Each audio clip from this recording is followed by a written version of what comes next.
Hello praise Lord, जय मसीह की। This is Puja here. I hope you all are safe and healthy. बीते दिनों मैंने इंस्टाग्राम पर और यूट्यूब शॉर्ट्स पर ओपन हिम के ऊपर बनी बहुत सारे शॉर्ट्स और रील्स देखे। फ़र्क लोगों ने फ़र्क तरह की क्लिप्स बनाए अपने नॉलेज के अकॉर्डिंग, लेकिन एक जगह पर आई गॉट स्टक।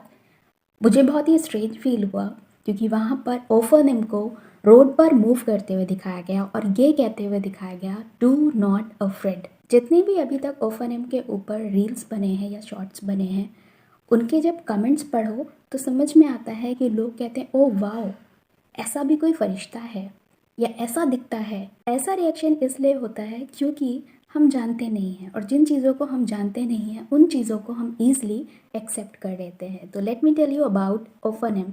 आज हम ओपन हिम के बारे में बात करेंगे। पहला पॉइंट, ओपन हिम क्या है और ये बाइबल में कहाँ पाए जाते हैं। ओपन हिम एक हिब्रू शब्द है जिसका अर्थ होता है पहिया, wheel. According to their structure, उनके हुलिये के हिसाब से ये नाम उन्हें दिया गया है ओपन हिम। ओपन हिम एक बहुवचन शब्द है। अब ये बाइबल में कहाँ पाए जाते हैं।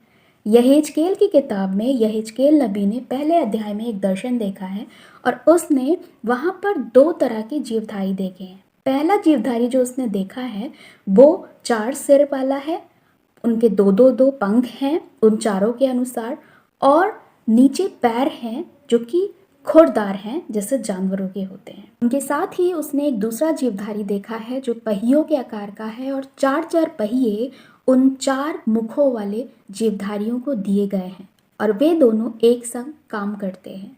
10वें अध्याय में जब हम आते हैं यहेजकेल के, तो हमें पता चलता है कि यहेजकेल ने जो पहले अध्याय में जीवधारी देखे थे, जो 4 मुख वाला जीवधारी था, वो और कोई नहीं बल्कि करूब था। और यहेजकेल की किताब बताती है कि जैसे जैसे करूब चलते थे वैसे वैसे वो पहिए उसे फॉलो करते थे। ओपन हिम को थ्रोन ऑफ गॉड भी बोला जाता है बुक ऑफ एनोक के हिसाब से, हनोक की किताब के हिसाब से। और सिर्फ हनोक की किताब ही नहीं, यहेजकेल की किताब में जब 10वें अध्याय में यहेजकेल ने दर्शन देखा है तो वहां पर वो बोल रहा है कि उसने करूबों के ऊपर आकाश मंडल और आकाश मंडल के ऊपर परमेश्वर के सिंहासन को देखा है। भजन संहिता 80 अध्याय और उसकी पहली आयत भी बताती है कि यहोवा करूबों पर विराजमान है। सिर्फ भजन संहिता 80 ही नहीं, वरन इसके बाद 99, यहेजकेल, रेवलेशन, शैमुएल और यशाया, ये सारी किताबें हमें बताती हैं कि यहोवा करूबों पर विराजमान है। और करूबों को पहिए दिए गए जिन्हें ओफन बोलते हैं। ओफन इनको चैरिट्स ऑफ गॉड भी बोला गया है। Second point, how important Ophanim is. जब सुलेमान ने मंदिर बनवाया तो उस मंदिर में उसने कुछ इक्विपमेंट्स रखे जो कि परमेश्वर के द्वारा बोले गए थे। जब फर्स्ट किंग 7 चैप्टर उसके 28 और 30 पद को पढ़ेंगे तो समझ में आएगा कि वहाँ पर करूब और करूबों के द्वारा चलाए जाने वाले वो पहिए भी शामिल थे। So we can understand now कि कितने इम्पॉर्टेंट है Ophanim. Jewish angelic hierarchy के अनुसार उनके लिस्ट में सेकंड नंबर पर ओपन हिम का नाम आता है क्योंकि वो सेकंड नंबर पर परमेश्वर के क्लोजेस्ट एंजल माने जाते हैं। थर्ड पॉइंट, या बाइबल ओपन हिम को एंजल के रूप में मानती है या कहती है। So the answer is no. Bible में ओपन हिम को कभी भी स्वर्गदूत नहीं कहा गया है। करूब को कहा गया है, सेराफिम को कहा गया है, मिकाइल को बोला गया है, जिब्राइल को बोला गया है और लूसीफर को फॉलन एंजल बोला गया है, लेकिन ओपन हिम को कभी स्वर्गदूत नहीं कहा गया, उन्हें जीवधारी कहा गया है। बट जूइश एपोकलिप्टिक राइटर्स ने उन्हें एंजल के लिस्ट में बिकॉज ऑफ सम एक्सपेक्ट्स रखा है। जैसे कि फर्स्ट, वो एक लिविंग क्रिएचर हैं, परमेश्वर के द्वारा बनाए गए हैं। Second, they have super natural power, उनके पास पावर है। और थर्ड, कि वो परमेश्वर के करीबी में रहने वाले क्रिएचर हैं। और एक बड़ा कारण उन्हें एंजल लिस्ट में शामिल करने का ये भी है कि जो इस शबत मॉर्निंग सर्विस में जब केदुशा सेक्शन होता है तो उनकी प्रेयर में सेराफिम और चेरुबिम के साथ साथ ओपन हिम भी मेंशन है। सो ये एक्ट ऑफ वर्शिप उन्हें ये विश्वास दिलाता है कि yes, they are angelic being, वो भी एक स्वर्गदूत हैं।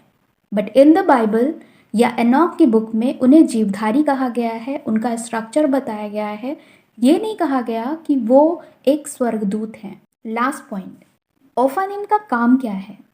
जैसा कि हमने यहेजकेल की किताब पहला अध्याय और 10वें अध्याय में पढ़ा कि वो करूबों के द्वारा चलाए जाते हैं, परमेश्वर के द्वारा बनाए हुए हैं और परमेश्वर के काम के लिए रखे हुए हैं। दे वर्क टुगेदर, एक साथ वो काम करते हैं और परमेश्वर के सिंहासन के करीब रहने वाले ये फरिश्ते हैं, सेराफिम, चेरुबिम और ओफानिम, जो कि बाइबल के अनुसार जीवधारी कहे जाते हैं।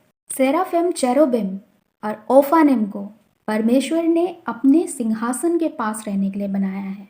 तो यू कांट पोर्ट्रे कि वो रोड पर चल रहे हैं या लोगों को संदेश दे रहे हैं। संदेश देने के लिए फर्क फरिश्ते हैं और हर एक को परमेश्वर ने एक मकसद से बनाया है।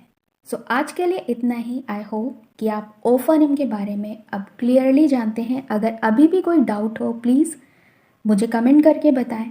Praise the Lord. जय मसीह की।